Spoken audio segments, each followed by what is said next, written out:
I'm still figuring out where to do my videos. I still don't have really any of my equipment, so this is kind of just off of my phone with my little mic. So hopefully the audio is fine. But I am setting up a studio situation because I also haven't been able to record my podcasts. I have so many topic ideas, so I really want to get back into that. And we're going to be kind of working on the little mini studio, hopefully this week coming up. And we got to drywall and do some stuff to it. But yeah, and then I'll have like an actual backdrop, and hopefully my equipment comes this week as well. We really don't have much here. So I'm excited for all my aliens and all my crystals to come in. Other than that, we've got tons of topics that we're going to talk about today. The other question that I know a lot of you wanted the answer on is about magnetism. So one of the questions today is about the people who are supposedly magnetic after taking the V. And really, what is that? Like, what's going on? I'm curious too. I have no idea. So we're going to channel that, tap into that today. I just want to say special shout out and thanks to all of my members. Thank you for being a member. Thank you for being here. Thank you for showing up on the coaching call. If you haven't already seen the coaching call or you didn't show up for it, please check it out. It is in the members only section on YouTube, and it was magical. As always, it was amazing. I love channeling for you guys. So yeah, other than that, we're talking about crop circles, unfortunately teen suicide. We're talking about the children, tapping into that. We're going to be talking about Harry Potter, sun gazing, and a lot of other things like the white hats. Before we get started, I want to talk about Father's Day a little bit, and I want to talk about the fairy update a little bit as well. If you saw my last Q&A, you'll be kind of updated on the fairy situation going on in the property. But before we get to the fairy update and then all of the amazing questions, I want to just talk about Father's Day. So first of all, happy Father's Day for the fathers who are watching. I think it's really awesome that, first of all, you're a dad, and secondly, you're actually watching this video, because I know the majority of the people who are watching these videos are females, at least 60%, if not higher. And the reason why is because females are taking back our power, and we're waking up, and we are leading the charge on the shift. And so a huge shout out to the dads out there and the men out there in general for shifting and awakening and being here, because I think that that's pretty incredible. And thank you so much, Alice, for that beautiful super chat as well. I really appreciate that. So I just want to be really vulnerable and honest with you guys and say that I haven't been talking to my dad for probably 2 months now, if not longer. Could be around 3 months. I think it's around 2 months. And I think that that's going to be a surprise for a lot of you, because on social media and, you know, the whole trip that we took, the journey was incredible. And we do have a very special bond and connection. And he really did help me in childhood. But especially in my teenage years, there were times where we didn't talk to each other for months.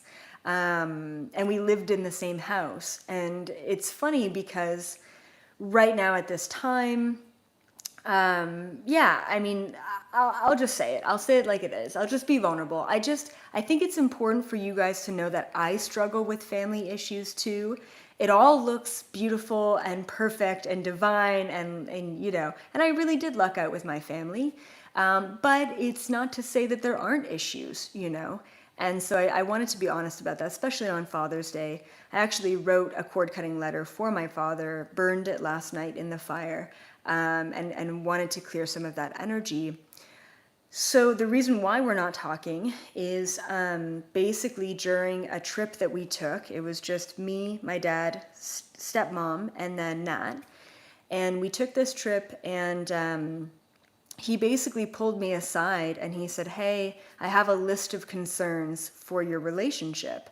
And he talked about this, then he talked about that, and he talked about all these things that were completely unwarranted, that made absolutely no sense, that are not issues in my relationship at all. And when I really kind of sunk into a deeper perspective as to why he was bringing this stuff up, these concerns, these unwarranted concerns, it came down to being in a same-sex relationship. Now, the problem with this being a problem is that he's never going to admit that it's a problem. He's never going to tell me that that's the reason why he has an issue with my relationship. And if someone can't admit why they have a problem with something, then we can never, if someone can't be honest with themselves, then we can't have an honest, open, authentic relationship. So that's kind of what's going on. I wanted to clear my energy with him first before I connect with him and say, look, you're going to have to move forward. I mean, my only standard for any relationship in my life is unconditional love. And because my life does not align with the picture that you imagined in your own brain for my life to be, maybe it aligns on all the other things, right? But my relationship isn't that male-female dynamic, that male-female relationship.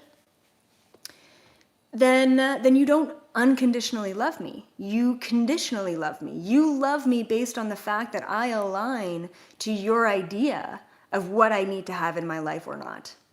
And that's not going to fly with me, right? Especially during Pride Month. It's actually kind of ironic that Father's Day is during Pride Month.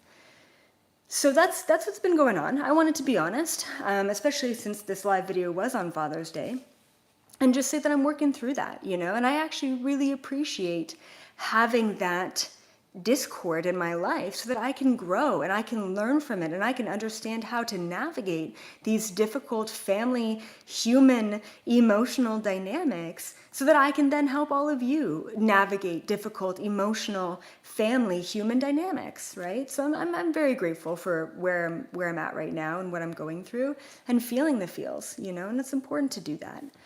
So yeah, so I just wanted to express that I'm kind of in the middle of that dynamic and situation. And unfortunately, if he can't accept where I'm at or even admit that it's just repressed, I call them boomer men because boomer, you know, the boomer generation and men are just so difficult to deal with. Maybe you have a father or an uncle or a brother who's a boomer man and you know exactly what I'm talking about. Hard-headed, stubborn, prideful, will not communicate worth shit. And yeah, and so yeah, so that's where I'm at, and I do love and appreciate my dad so much, and that's all I ask for in return is just that unconditional love and respect for my choices. Moving on from that, let's talk about the fairies. So every time I go into the woods, and they gave me a little test. If you didn't see last week's Q&A, I think I was talking about the test that they gave me, which was really cute actually, and officially this morning, I tuned into their frequency and they basically said, we had a council meeting, right? We had a meeting last night or yesterday and they all discussed it, I guess, amongst themselves. And they said that, that they approve of me or us being on the land. I even asked them, I said, do you approve of my brother being on the land? And they said yes. And they said the reason why they approve or they're happy that we are on the land is because they know now that we are going to respect the balance between nature and human. And I even asked them, because I've been clearing out the woods, like there's all these like dead kind of just tree limbs and things in the woods. Every time I step into the woods, I am being watched. It's like such an intense feeling of being watched. Not in a creepy way, but just in a way of like, there are all these little tiny cute fairies around and they are all intensely watching what I'm doing. It's just interesting. But yeah, and so I asked them, I said, is it okay if I'm literally chopping down dead branches and taking them out of the woods and burning them? Like, do you feel okay with me doing that to your resources? And they said, yes, we do. And the reason why is because you're actually clearing out the dead, I don't know, you know, death and rebirth, or you're clearing out the dead stuff in the forest to actually pour in more light in the forest to create new life. So they explained that cycle to me as well. Thought that was pretty cool. So yeah, I've been really, I love connecting with the elementals. And actually today I'm hoping, I have to remember because I keep forgetting, but I want to bring out a stump. We've got tons of stumps. Put it in the forest. I have a little meditation spot and I want to give them an offering. Maybe I'll give them a little like bit of granola, maybe a little crystal. Like I know they like little like shiny objects as well. Maybe I'll find like, Nat and I don't wear earrings, but maybe I'll find something that's cute, like a little charm or something. I do have a charm. They would like that. So I want to give them an offering. For whatever reasons, fairies, elementals love offerings. Um, so I want to do that today. All right, that's it. All right, let's move into all of the questions. A lot of questions today, all good ones. Let's start off with Stephanie Flynn. Hi EA, one burning question I have is, will there be a time when all that has been happening behind the scenes between the white hats and the black hats will be revealed? Will humanity ever know what they have done to help us in our awakening? Thanks so much, and I hope there are many others wondering the same. Awesome, and there were, because this one was really upvoted. So what I have channeled so far is that the truth is going to be under wraps for quite some time, because it's going to take quite some time for the entire planet and all of the systems to shift into a higher vibration. I just want to say that I am so like buzzing about the whole financial reset. We are witnessing a complete financial reset right now within the stock market. And just the fact that the people are taking their power back financially, and they are like screwing over the hedge funds and they're screwing over the top 1%, it makes me so happy. Like people are getting out of debt, people are coming together, communicating. So yeah, so will there be a time when the truth comes out about what was really going on at this time? Yeah, probably. Will that happen in our lifetime? Maybe. But will it happen in the next 5 to 10 years? I don't think so at all, not even close. But also, I didn't think that the Galactic Federation was going to be disclosed in 2020, and it was. You never know, right? Timelines are always shifting and changing. But good question, Stephanie, good question. Moving on to Jess777. I would really like to know about how our teens and tweens are experiencing this shift. My child's good friend took his beautiful life in a violent way, and he was only 15 years old in March, which was devastating for all of us and the kids here. And even though I understand why and how this all works congruently or contractually, etc., and could help my own child and her friends through it, I'm worried about the rest. Will the school shootings be over with? Will their depression and severe anxieties begin to improve? I'm curious about how these energies are affecting them. They don't talk a lot about things like this, like they did when they were little. You know what? You know what's a devastating issue that's going on right now within this realm? And I was talking to my good friend Charlotte about it, and she's a registered therapist. She's got her master's in social work. She's so good at what she does. Right now, all of these kids, like young kids to teenagehood, okay, they are all experiencing these prime years of their life. And when you're a kid, like 1 year feels like 10 years. For whatever reason, when you get older, years are just fucking flying by. And all of these kids are losing these prime years of development, of socialization, of making connections. And they're losing it to COVID, to what's going on right now. And they're also losing it in social media. If they are not allowed to hang out with friends, if they're not allowed to go to school, if they're not allowed to have that socialization, what are they doing? All day. All day. Do you know how depressing and anxious and unmotivating it is to pour your entire life into social media?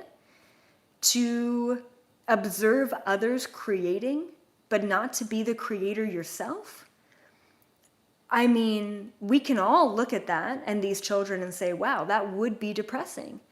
Now, the other thing too, long before this pandemic ever happened, I channeled that these kids, okay, all the way from like 18, 19, right, the Gen Z and back, I think Alpha is the next generation under, all of these kids are all depressed and anxious because they are all hypersensitive.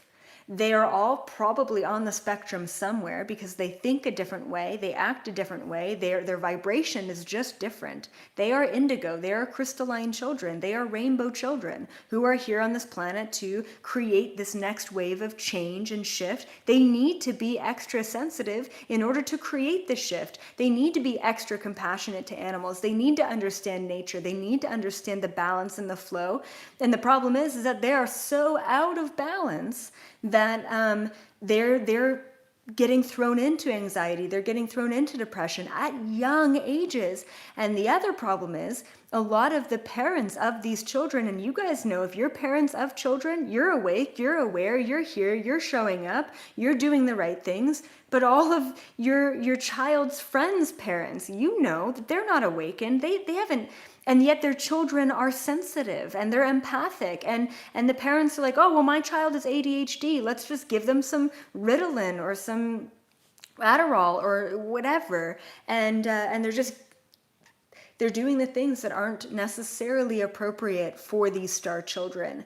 And but also, right, we need to understand that contractually, that child chose that parent, and understanding that that parent had a certain consciousness level, right? And it's all the flow. So there are definitely two sides to it.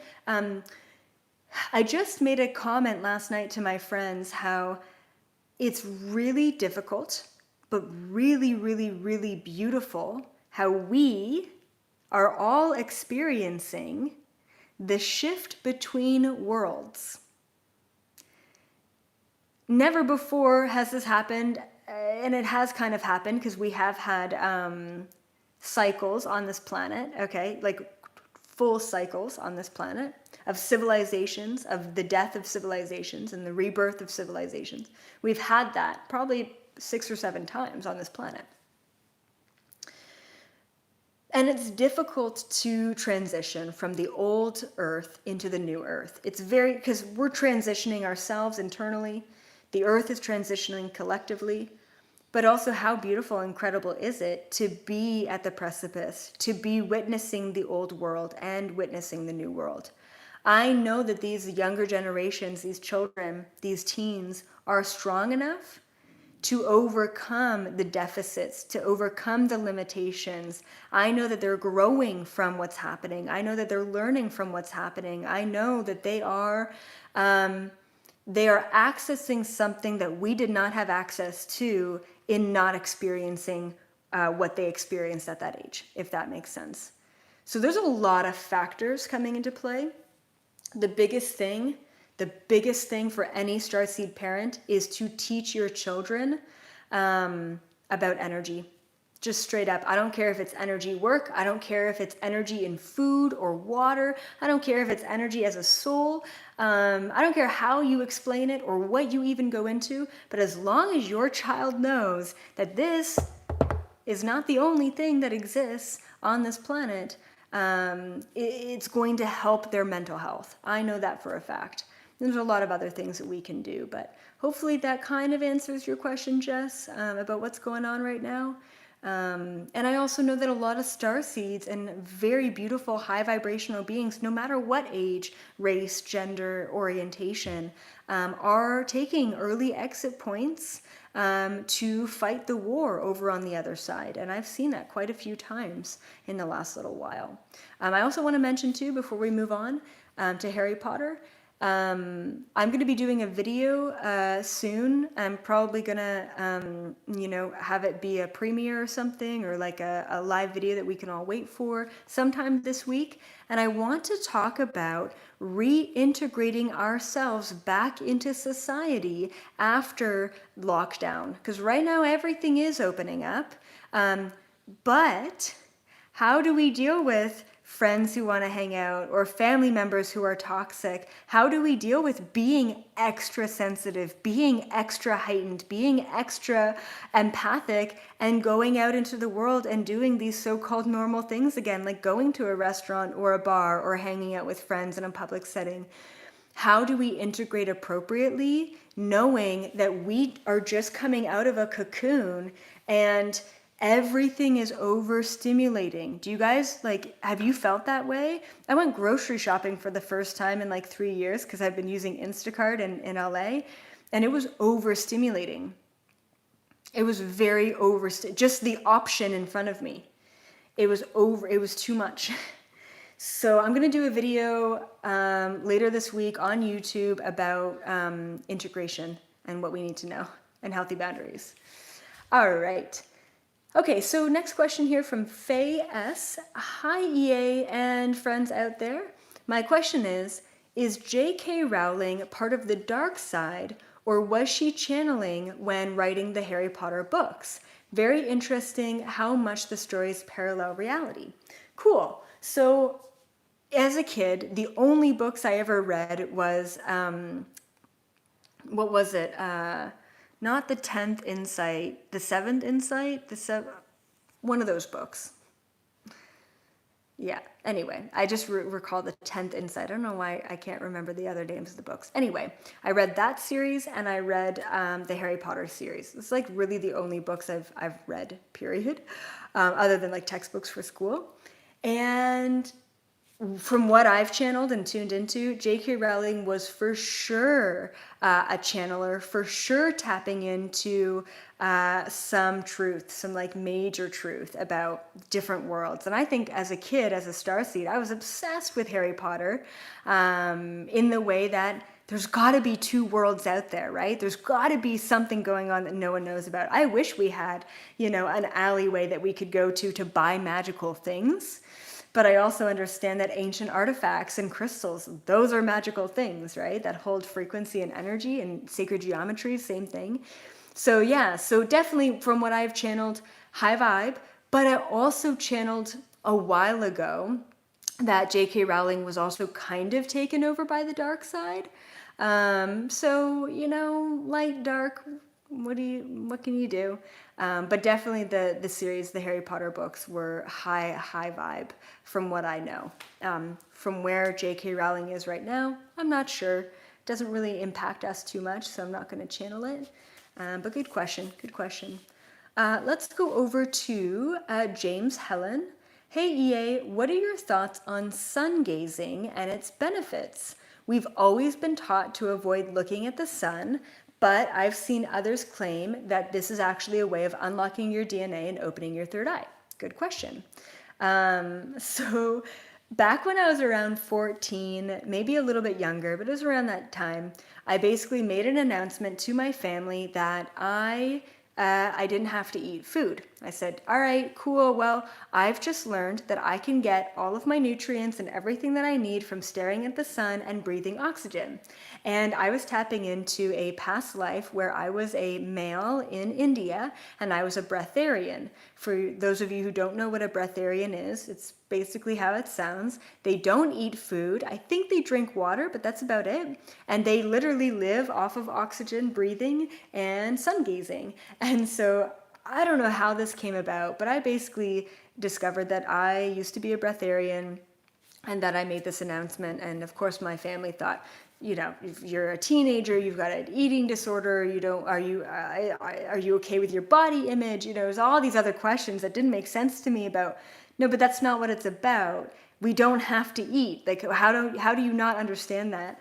So anyway, so that never really happened, but I was obsessed with sun gazing for quite some time. It was so beautiful because I just sun gazed, visiting my mom. Here, we don't, like, the sun goes down, but there's trees. So basically from what I learned from my past life, you only want to sun gaze, I believe, right at sunrise and right at sunset. I love to sleep in, so I'm never up early enough for sunrise. And it's only, like, you actually have to, build yourself up to, like, almost like an immunity to looking at the sun. Like, I think they say around like 5 to 7 seconds, and then you build yourself up. Do some research on sun gazing. I still believe that we can be breatharian. I still believe that we can exist off of oxygen and sun gazing. I like really truly believe that. But right now, and at this time of my life, I love food. Like I always had a resistance to food. I think it was a gray thing because I wasn't, it's just so inefficient to eat food and then to have all this waste. I always thought that. Now I love food. I love cooking. I love handling food. I love growing food. Like I love food. I really do. So I couldn't imagine being breatharian now. But I love fasting. I do intermittent fasting almost every day. Like it's what, 1 p.m. Haven't eaten, it's nice. And so, yeah, so I recommend that you look into sun gazing. I do believe that sun gazing will stimulate your pineal gland and will open up your third eye. It's not going to blast it open by any means, but it does help to activate is what I find. So I recommend it, but please do your research. There is an appropriate way to do it. You probably should never look at the sun in the middle of the day. But once again, navigate that on your own. But great question, James. Thank you for asking. Okay, Jasmine. Hi, EA. Can we get an update again on how the children are doing after the portal battle? We have so many other portals to get into. Oh my goodness. Yeah, I'm excited. Have more of them been freed, and where are they now? Perfect. I'm going to just tune into not just the portal that we battled, which was so much fun, but I also want to tune into the children as a whole on the planet, see where they're at and what's going on. Especially like all the stuff with the residential schools, and like that's another form of kind of just this underlying scar that the planet has, is also with the indigenous children. So let's just see. 1 second.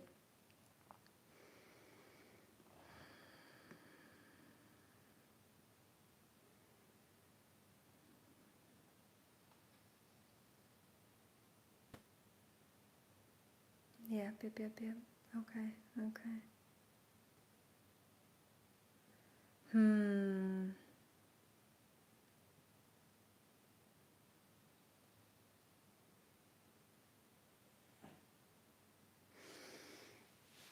Okay, so I'm like actually getting drawn to, feels like South America. Yeah, it definitely feels like South America. Oh man, my throat.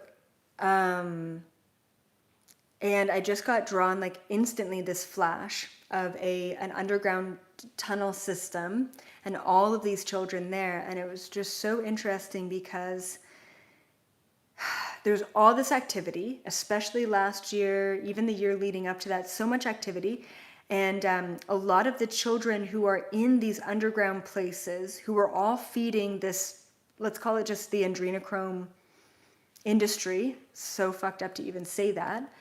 And there's all this activity, and it was interesting because even the children who are stuck underground were getting word that there was movement, that there was a rescue mission that was happening. Like for whatever reason, it came down the pipeline that stuff was happening and that they were kind of waiting to get rescued. Then, and there was a lot of activity at last year, and then nothing. So for the last little bit, and it depends because there are still children all over the world, underground, everywhere.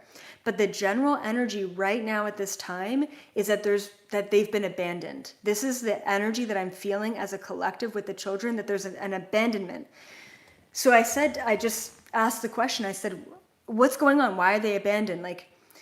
So typically they have people called like handlers, okay, who are individuals who are part of the child sex ring, okay?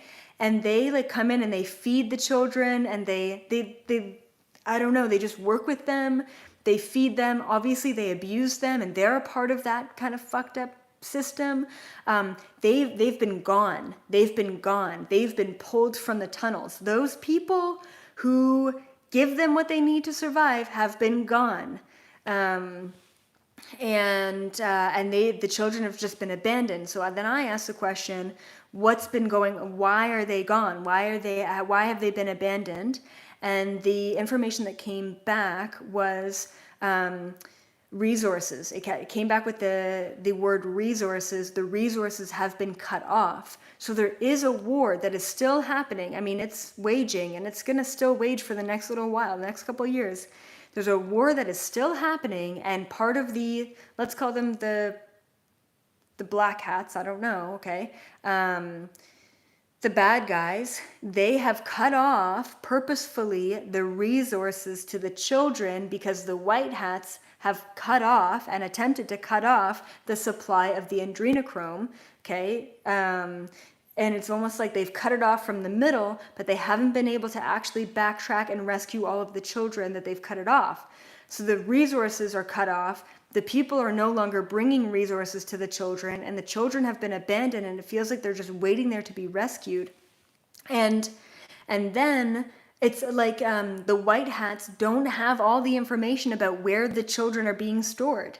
I mean, you can think about just so many hundreds of underground bunkers, tens of thousands, hundreds of thousands of children in these underground bunkers that have all just been cut off, and the white hats don't have all the information that they need to basically save and rescue these children. It is a really bad scene right now, because I even said, do the white hats not have enough resources above ground? And it's not that. They don't have enough information to rescue the children below ground. It's not a good time right now in this battle. And so then I asked, what can we do? Like, what can all of us do? What can we do? What can we do? There is an organization. I mean, they take care of a very, very, very, very, very small portion of, like, less than 1% of what's going on. I really resonate with them. I follow them on Instagram, and they basically take down like child trafficking rings. I believe they are called Our Rescue. Check it out. There are great organizations out there, but I also, like, it's very difficult to find the right charities and the right organizations, because they're also being controlled by that top 1%. But it's just like, we can't not do something, but I don't know. It's really tough. So, I mean, I want you to check out that organization. I think they only deal with North America. Our Rescue, check them out. I haven't done any research. I just resonate with them. So that's kind of how I tell what works for me. Now, the other thing that we can do, all right, is to actually give white light to these children.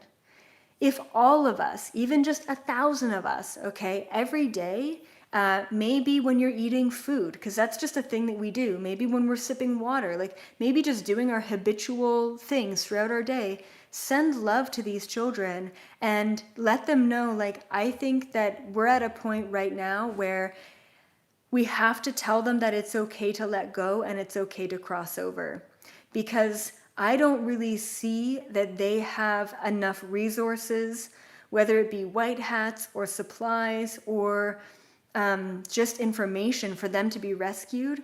Right now, the best thing we can do is to help them break free from the trauma that they have endured in their life and say it's okay to cross over, because if they don't cross over, they're stuck there, you know, in this weird fourth dimensional liminal place. It's okay to cross over. You are loved unconditionally. We love you. I love you. Like, just sending them love, gratitude, white light.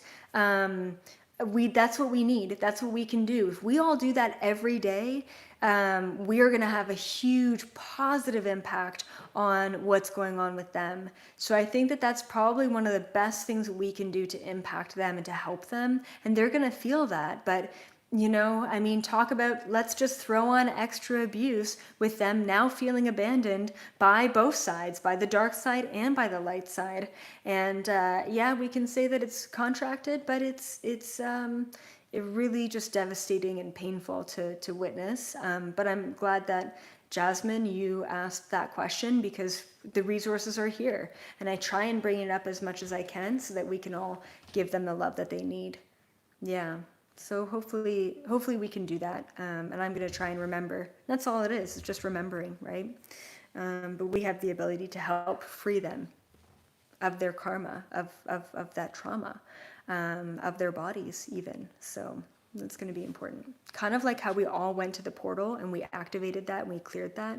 We can do the same thing with these children. We can all go.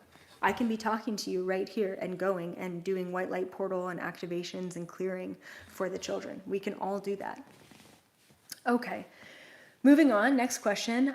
Talon, hi, thank you for answering my question last week. Another question, can you please channel about why people have been becoming magnetic lately? There are videos all over TikTok of people who showcase themselves sticking various magnetic objects to their body, and it's sticking at the vaccine site on their arm. Seems like a week later, there were more videos about people having magnetic experiences on not just the jab site, but on other areas like their forehead, chest, and neck. At first, I thought it was directly related to the vax, but I know some people who still haven't received the vax and are still magnetic. And maybe it's related to heavy metals in our air, food supply, medicines, who knows? But I'm super curious what's going on with that. So hoping you can help. Perfect. Let's tune into that. I don't know. Let's just see if there's an answer here about this. Yeah, okay, okay.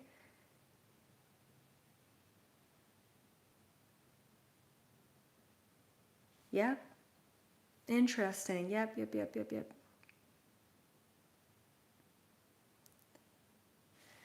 This is really cool. Okay, so it's actually not a scary thing. You know what? I didn't even ask about the vax. Maybe I'll ask about that after. But the initial thing is, here's the information on people becoming magnetic. I don't know. I mean, whoever even sticks a magnet to themselves to wonder if they're magnetic? Like maybe we should all do that and see if any of us are magnetic. I don't know. It's weird. So here's the information. I literally got thrown back to years and years ago when I wanted to be telekinetic, and I was like literally dedicating every moment of my day, every month to being telekinetic. I was obsessed with not just moving items with my mind, but walking through walls and things like that. And anyway, I'm not even going to go there. I didn't get as far as I wanted to go, and I was actually trying too hard, and it wasn't actually benefiting me. So I stepped back from that a little bit. So I was being taught by the Greys actually about telekinesis and walking through walls and stuff. And they taught me all about it, and they said that it had to do with electromagnetism. And the Greys were teaching me back then to separate. This is wild. Okay, this is so wild. I'm going to say it. They were teaching me how to separate the magnetic ions, I don't know if ions is the right word, in my body. So here they showed me this all in imagery.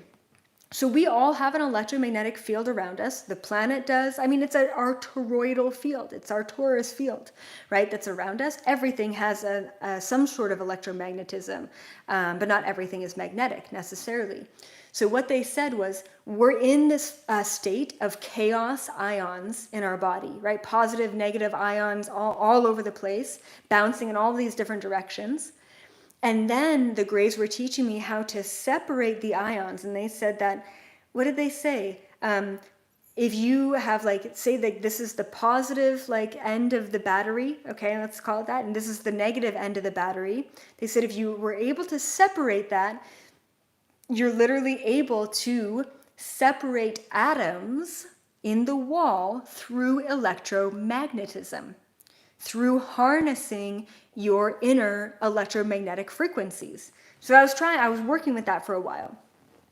Super cool. And that's actually how free energy technology, the Tesla coil, this is how it all works, right? I mean, he learned that from the Greys.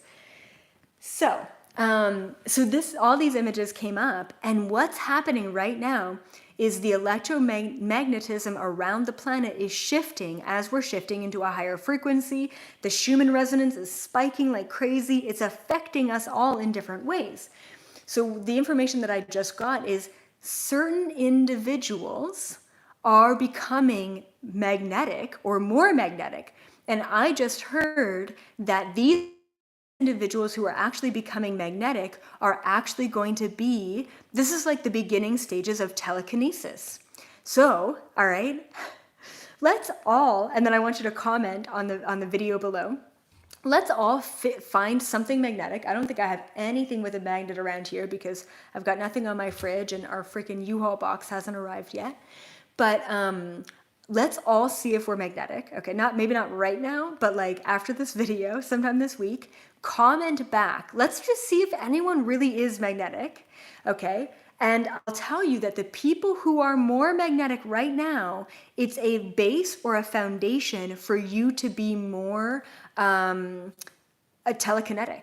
So people who are naturally magnetic at this time are actually prone in the future to be more telekinetic, which means moving items with your mind, but also things like sticking your hand through a wall. That's possible. That is really fascinating. Okay, very cool. And then let me just tune in to see if the V has anything to do with the magnetism as well, or heavy metals in the air, because that's also totally a thing. So let's see here. Interesting.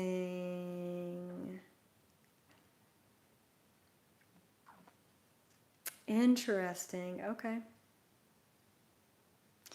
Okay, so yes, so there is another factor to this, which is the heavy metals. Like, talk about chemtrails, talk about the food that we eat, the water that we're drinking, right? There's heavy metals everywhere. All of us have heavy metals in our body in one way or another. Like I've recommended before, activated charcoal is a great way to get rid of heavy metals. Sharma also talks quite a bit in the V course. By the way, we are releasing the V course, and that's going to be released hopefully in the next week, hopefully the week after next. It's going to be released for sure in June, and we're coming up to the end of June, so it's happening. It's pretty much good to go.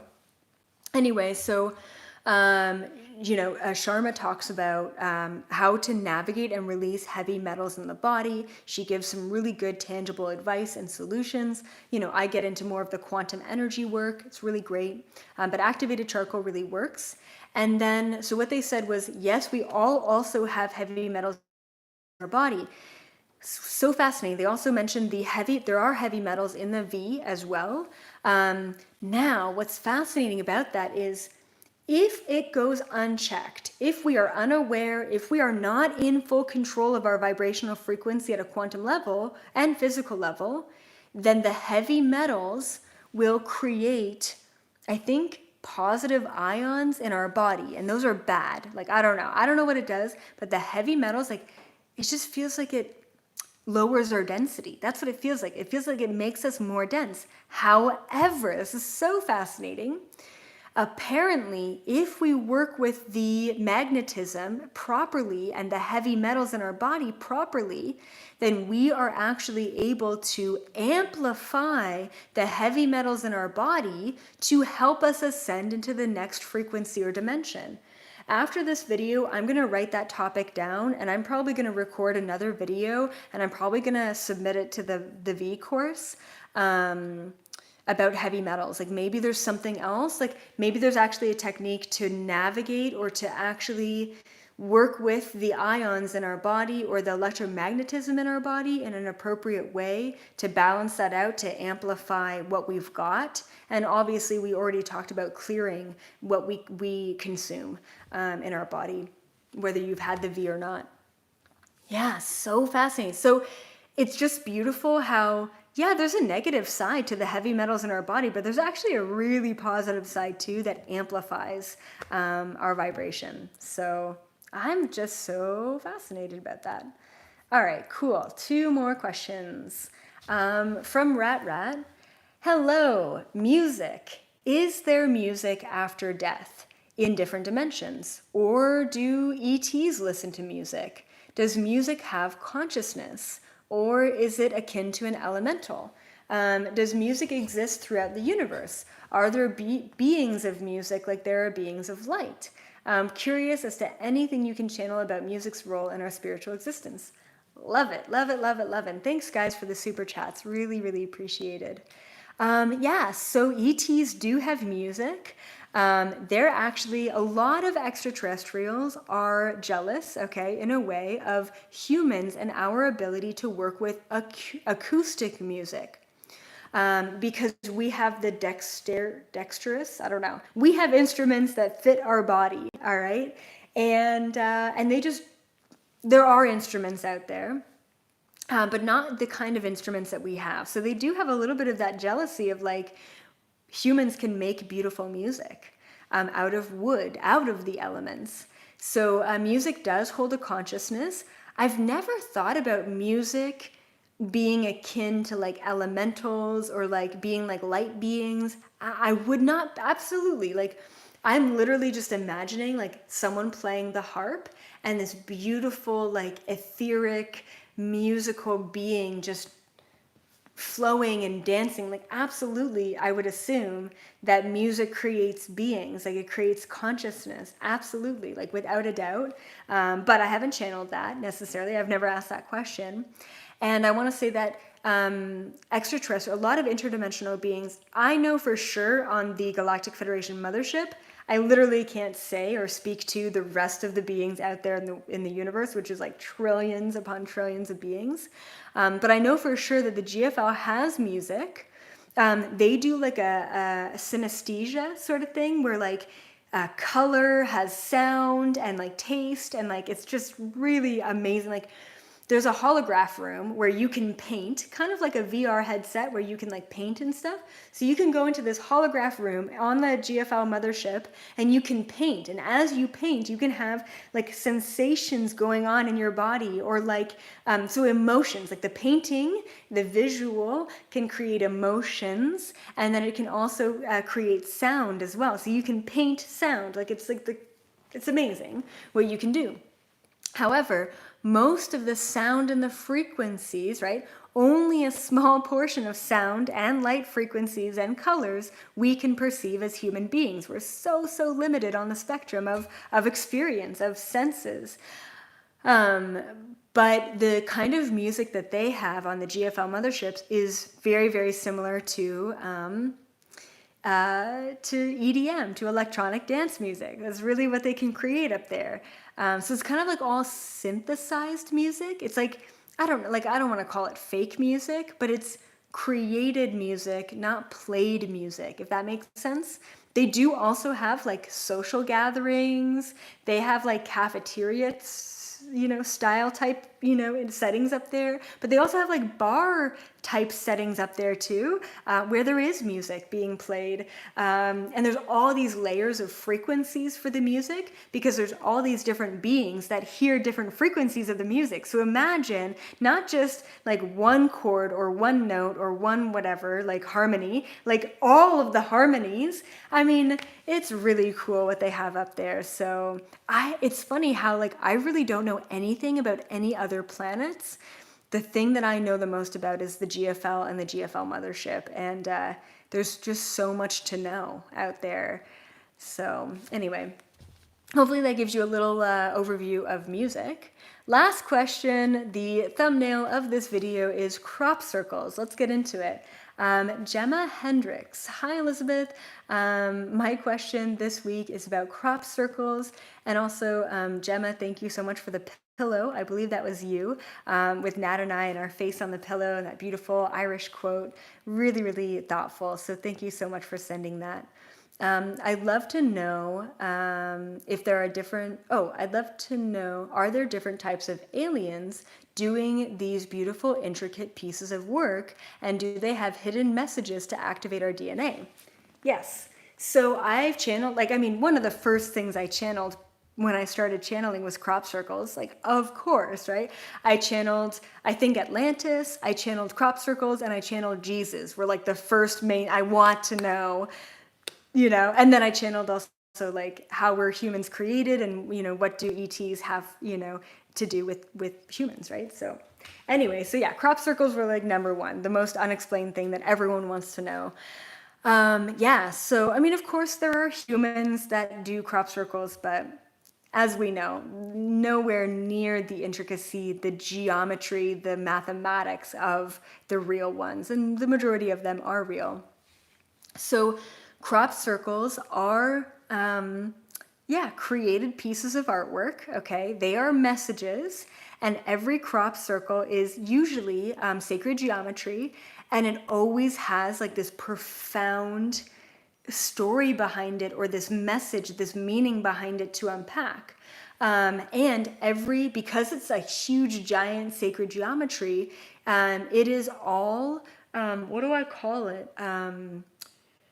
It activates vibrational frequency. All right. So basically how they do it, I mean, there's many different species who all create different crop circles.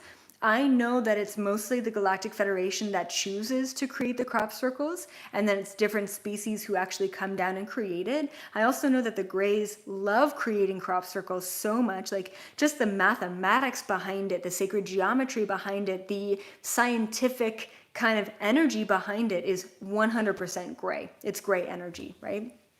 Anyway, and so they told me that they send out, okay, here we go. Here's a great example. You know, like 3D printers? Now, imagine a 3D printer, how do I say this? Being like a ball of frequency that you can control from a spaceship. So it's never a spaceship that comes down to create the art. It's like these little balls, orbs of white light that are like almost like 3D printers for ETs. They come down and they like, I don't know if they like sketch, but they emit certain frequencies to lay down the crop circles, right? And they just buzz over. It takes them like 30 seconds, you know, like less than a minute, you know, to create these giant pieces. Also depends on how many orbs of light they have.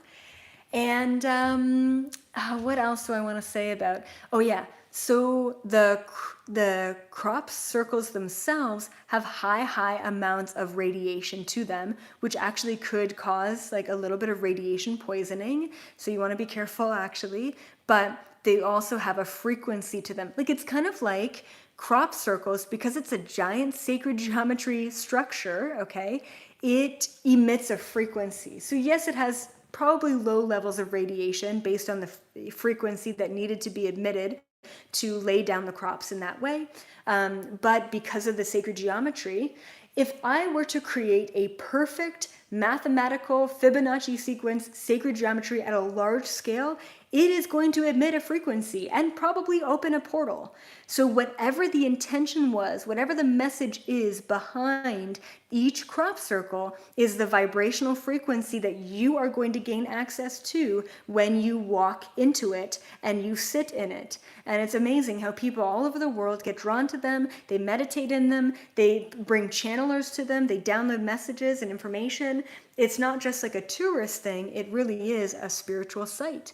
And even just like looking at some of the sacred geometry embedded within the crop circles, you feel a shift in your DNA, you activate.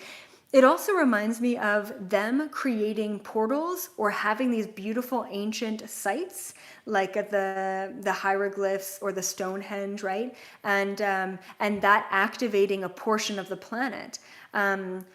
We can all ask for more crop circles to pop up even in our locations, like around where we are, to pop up. We ask for it and they bring it. They don't do it without our permission. So the more we all help save the children, okay, by emitting that frequency of love and light, and we all ask for crop circles. I mean, I bet you anything, the 1,000 or 2,000 or even 10,000 of us could uptick the amount of crop circles that are being created around the world. So maybe we want to tune into that, ask for it, and then keep your eye out for news articles in your location, in your local area, and comment if you actually brought in a crop circle, right? Because that's what they do. They listen to us, our intentions, and then they come down and they actually do it. And that activates the planet. They're helping us activate the planet. They're planting these little DNA activators. That's what crop circles are, I believe. So anyway, that's it. That's all. I love you guys so much. Like I said, the V course is going to be released sometime this week. And it's amazing. I'm very proud of both Sharma and I. I really think it's going to shift the DNA Canada right now is talking about mandatory Vs coming in and out of the country. So you know what? I'm not going to hold my life back. I'm not going to stay stuck under a rock. If it's mandatory, and yeah, that's absolutely messed up and completely wrong for any country to mandate something that goes against our free will. And I guess it technically doesn't, because if we wanted to stay in the country, we just stay in the country and we never travel for the rest of our lives. But screw that. So if I have to get it, for travel purposes, yeah, I'm gonna get it. And guess what? I'm gonna apply all of the techniques that both Sharma and I worked so hard on to getting it. And that's all that's gonna happen. So I feel you guys. I'm right there with you. I'm a human too. Shit's going on. But we are powerful. We are powerful enough to override anything and everything. And we gotta start really owning that and manifesting that. And I don't know about you guys. Yeah, headaches, yeah, exhaustion, yeah, the roller coaster ride and the shifts, but also, yeah, the manifestation, and yeah, the beauty, and yeah, the activations, and yeah, the release, and yeah, it's been amazing. So I hope that you guys are all doing really well. Be sure to give this video a thumbs up, share this video for others who are interested in these kind of topics.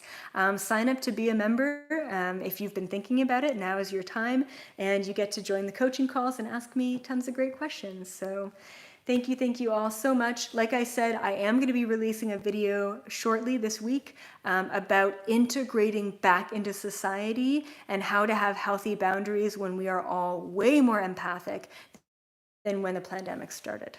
All right. Bye for now. I'll see you all in the fifth dimension.